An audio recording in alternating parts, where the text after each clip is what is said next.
Assalamualaikum dan salam sejahtera. Kami daripada Kumpulan 2 akan membincangkan tentang sistem bahasa dan tulisan dalam tamadun India.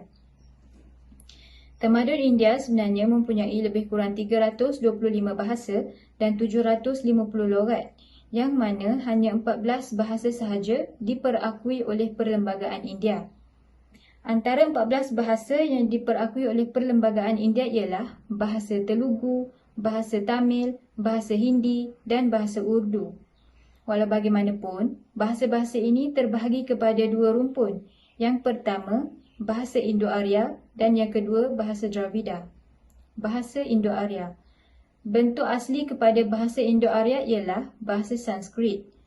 Akibat bercampur dengan logat tempatan, bahasa ini mengalami perubahan, yang mana orang-orang tempatan meluaskan kawasan sehingga ke lembah Ganges dan kawasan timur.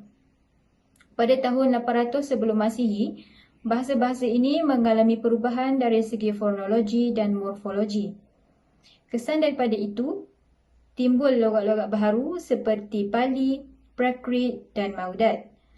Logat-logat ini dianggap sebagai bahasa tempatan yang menghubungkan dengan kawasan geografi masing-masing. Itu sahaja daripada saya. Seterusnya bahasa Dravida. Masyarakat Dravida yang berada di bahagian selatan India mempunyai 23 bahasa dalam rumpun mereka. Bahasa Tamil adalah bahasa utama, namun terdapat bahasa-bahasa lain yang ditutur juga, seperti Telugu, Malayam, Kannada dan Brahui. Merangkumi beberapa bahasa di bahagian selatan India, iaitu bahasa Tamil di wilayah Tamil Nadu, Telugu di Andhra Pradesh, Malayalam di Kerala dan Kannada di Karnataka. Seterusnya kita akan membincangkan tentang kitab dan kesusastraan dalam tamadun India. Kitab Veda dan tafsiran-tafsiran falsafah ditulis dalam bahasa Sanskrit. Kitab Veda berasal daripada perkataan Sanskrit yang bermaksud untuk mengetahui. Tradisi Hindu memberikan Veda kedudukan tertinggi dalam semua sumber ilmu dan kitab-kitab suci. Oleh itu, Veda dianggap sebagai sumber utama dalam masyarakat Hindu. Semua kitab-kitab lain mendapat inspirasi dan otoritinya daripada Veda. Dalam kata lain, Veda merupakan kitab suci agama Hindu yang tertua. Selain itu, terdapat dua karya epik iaitu Mahabharata dan Ramayana. Mereka merupakan kesusastraan Sanskrit juga. Saya akan membentangkan kitab Ramayana. Perkataan Rama berasal dari bahasa Sanskrit dan Ayana pula bermaksud perjalanan, yang membawa maksud perjalanan Rama. Ia adalah sebuah mahakarya epik dari India di samping epik Mahabharata. Ia merupakan kitab suci yang telah mempengaruhi kehidupan, pemikiran dan kebudayaan jutaan orang Hindu sejak beribu-ribu tahun dahulu. Kitab karangan Valmiki ini memiliki unsur-unsur moral yang menekankan kebaikan akan mengatasi kejahatan. Manakala epik Mahabharata yang dikarang oleh Pujangga Vyasa adalah karya puisi yang terpanjang di dunia. Ia mengajar manusia agar berpegang kepada janji dan menjauhi perkara-perkara negatif.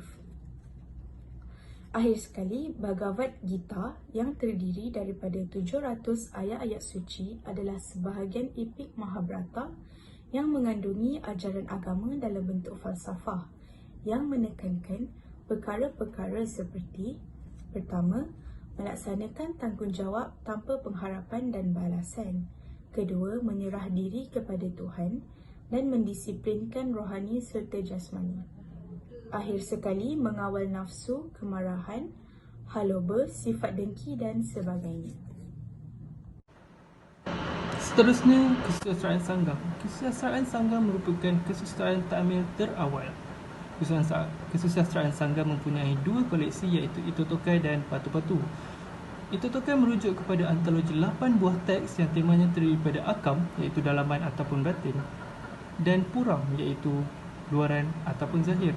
Manakala Patu-Patu pula merupakan koleksi-koleksi nyanyian yang dinyanyikan oleh di dalam bahasa Tamil. Hai, saya akan menerangkan tentang kitab Titu Kural atau kataan pendeknya Kural. Adalah sastra klasik tertua dalam kesusastraan Tamil. Ia mengandungi 1330 rangkap pendek 7 perkataan.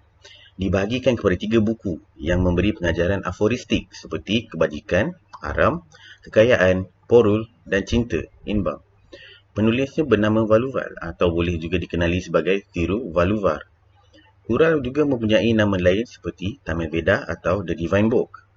Buku ini mengutamakan keamanan menyelesaikan masalah tanpa menggunakan kekerasan dan juga moral vegetarianism. Kural banyak digunakan oleh tokoh-tokoh ilmu dan juga tokoh-tokoh politik. Salah seorang daripadanya adalah Mahatma Gandhi.